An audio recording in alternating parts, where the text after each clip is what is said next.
What's up, Taiwan? I'm Rhys Ayres with news from here in Taiwan and around the world. The High Court has concluded legal proceedings for former Taoyuan Mayor Zheng Wensan, confirming that he'll be detained for 2 months. The court rejected Zheng's appeal after the Taoyuan court decided to hold him incommunicado in a third hearing on the issue. He faces corruption allegations stemming from his term as mayor of Taoyuan in 2017. Prosecutors argued for his detention, saying he poses a flight risk and could collude with other suspects. Zheng is a prominent member of the ruling DPP and stepped down as head of the Straits Exchange Foundation after charges were filed last week. Taiwan's legislature has passed sweeping anti-fraud regulations. The law increases penalties for high-value fraud and gives financial institutions and telecoms companies new powers and responsibilities for reporting suspicious activity. People arrested in fraud cases involving sums over $3 million will face up to 12 years in prison and fines of up to $9.2 million. Lawmakers have approved harsher penalties for buying or possessing child pornography. The new rules allow for fines of up to $30,000 and up to 7 years in prison. The law aims to curb the production and sale of sexually explicit content of minors. There has been a push for tougher penalties after actor and TV host Mickey Huang received 2 years deferred prosecution after being indicted for possessing child pornography. Taiwan's maternal mortality rate hit a 2-decade high in 2019 and continues to surpass that of its regional neighbors. With more people having children later in life, doctors and health officials are searching for ways to make childbirth safer. Wesley Lewis has this report. This family of 3 is the picture of happiness. But parents Hong Wanxian and Li Bingrong say their journey to parenthood almost cost Hong her life. 我只要想到天哪，我真的差点就离开这人世，然后所有事情都没有准备好，谁知道生个小孩会这么可怕？为什么会这么酸？ Hong had 4 miscarriages before carrying her 5th pregnancy to full term, and while in labor, she suffered from complications. The placenta, which usually comes out with the fetus, started to embed in her muscle tissue, which prompted doctors to perform an emergency hysterectomy. 过没多久，医生就从那个布这样子走过来，走到我旁边，然后全身这样血淋淋的，这样子，他双手就这样戴着手套跟我说，就是他用英文，他就跟我说，这个你的太太大量失血，那我们现在必须紧急的摘除她的子宫。啊，我当下脑袋一片空白。Hong was able to receive the care she needed in a hospital outside of Taiwan. But for those who do not or cannot go abroad to give birth, that is not always the case. The maternal mortality rate in Taiwan hit a 23-year high in 2019, at 16 deaths per 100,000 births. In 2021, the figure dropped to around 14 deaths per 100,000 births, but it was still much higher than the 3.4 deaths in Japan and the 8.8 deaths in South Korea. Doctors in Taiwan say obesity, depression, and environmental stress all contribute to maternal mortality, and that more needs to be done to monitor and study the source of the problem. 一个活生生的孕产妇，她到死亡之后，那到底是什么样的原因死亡的？台湾很少去做一个很精确的归类。And as Taiwan's average age of childbearing approaches 32 years old, doctors here are encountering more high-risk pregnancies. They say these types of pregnancies should receive the attention they need at hospitals that have the proper resources. 这个是监视胎儿的心跳，包括有没有宫缩，这个就是我们监视系统。那这个设备就是我们让妈妈的生命迹象做保护，所以我们要让孕产妇的死亡率能够降低。其实这3样东西都非常非常重要。For now, the Health Ministry has been promoting a perinatal care network plan aimed at helping high-risk patients transfer to hospitals that have the right equipment to care for them. The hope is to make comprehensive care accessible to anyone who needs it, and ultimately make it safer to give birth in Taiwan. Patrick Chen and Wesley Lewis for Taiwan Plus. Japan already has one of the oldest populations in the world. And as life expectancy continues to rise and the country's birth rate falls, businesses are looking at how they can capitalize on this demographic shift. Wesley Lewis is back with this report. Diaper makers in Japan have a growing customer base, adults. As the country's birth rate plummets to record lows and society ages, the industry has turned its focus away from babies and has set its sights on catering to senior citizens. 日本では大人用の紙おむつの市場が大きくなってまして、おかげさまで私たちが作っている紙おむつを作る量も年々増えていってます。また、使うお客さん、ユーザーさんが増えてきた背景もありまして、いろんな種類の紙おむつを作るようになっています。Surveys conducted by diaper manufacturers show that their adult customers like how their products are being marketed to them. 調査をしたことがあるんですね。その時に皆さんすごいびっくりされてたんですよ。うわって言って、これだったら買おうと思うと、これだったら買って家に持って帰る時も恥ずかしくない。このパンツを履いてだったらいつもの趣味の釣りに行けるよとか、ゴルフに行けるよとか。これを履いて銀座のショッピングにも行けるよ。In 2023, around 29% of Japan's population was over the age of 65. Industry insiders say revenue from adult diapers is now nearly double that of baby diapers, and demand is only expected to grow. 大人用のおむつっていう市場に関しましては、まだ今後も市場拡大が期待できますので、そこに対してのその社内の資源配分、いろんな資源ありますけど、こういうものをもう少し拡大していこうというような戦略で考えています。Similarly, Taiwan is also inching towards becoming a super-aged society by 2025, when more than a fifth of the population will be 65 and older.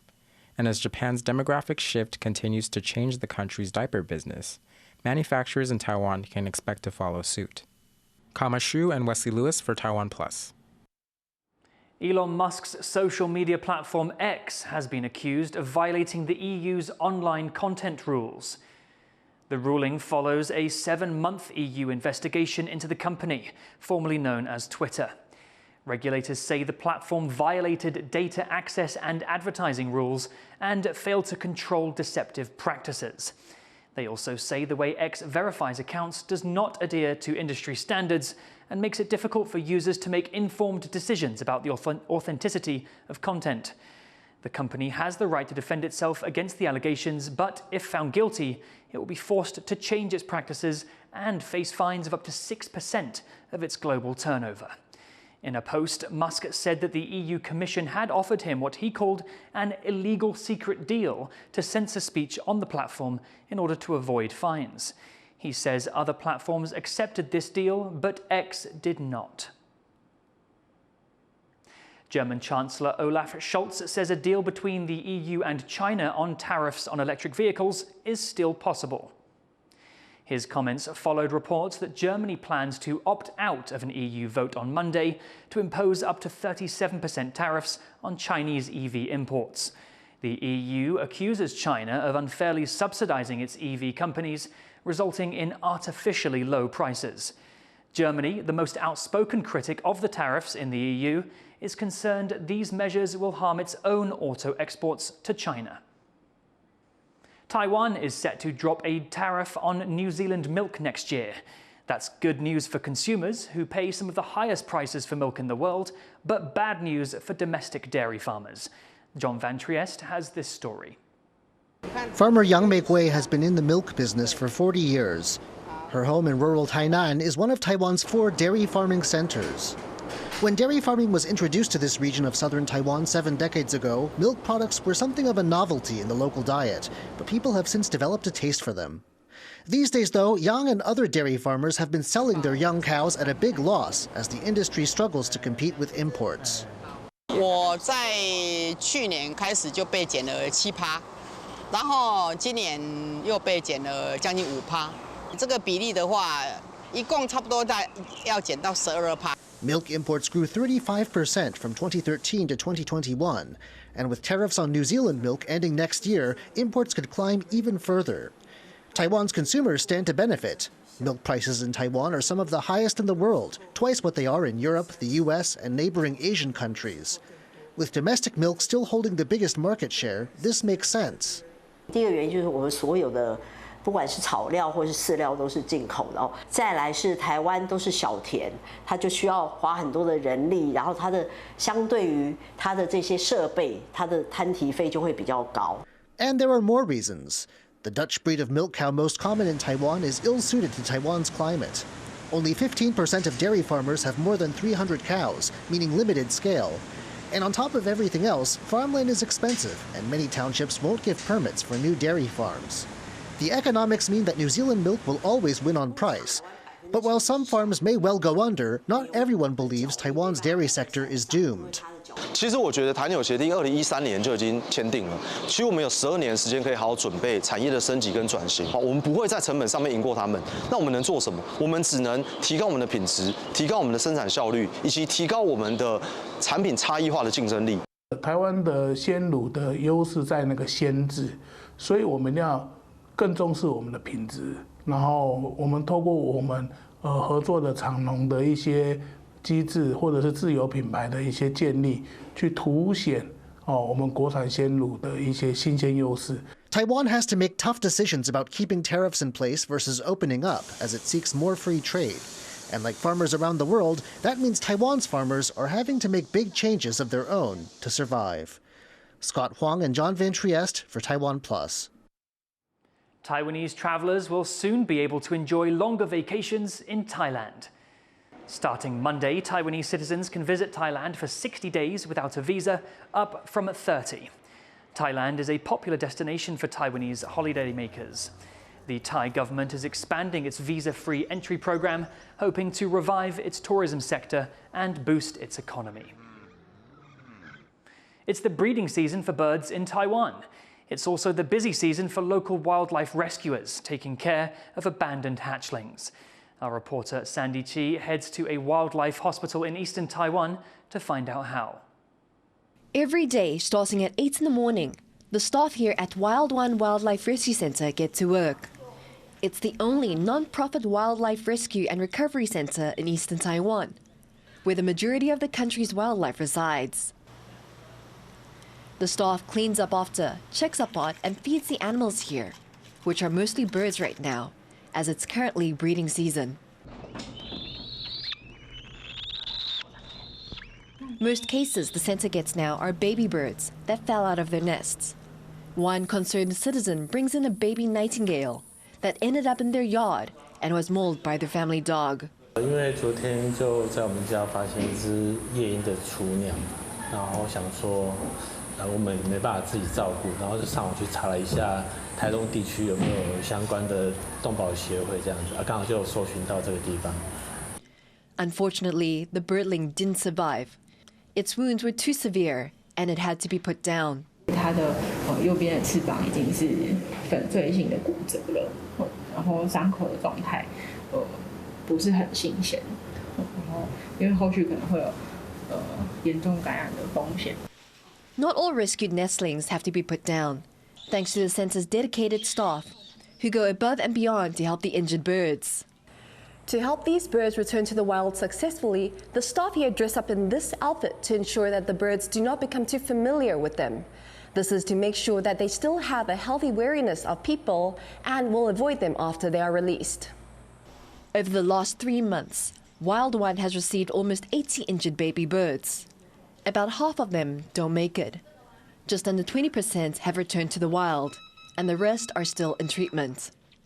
Though the center is seeing more and more cases, it's not necessarily because more birds are getting hurt.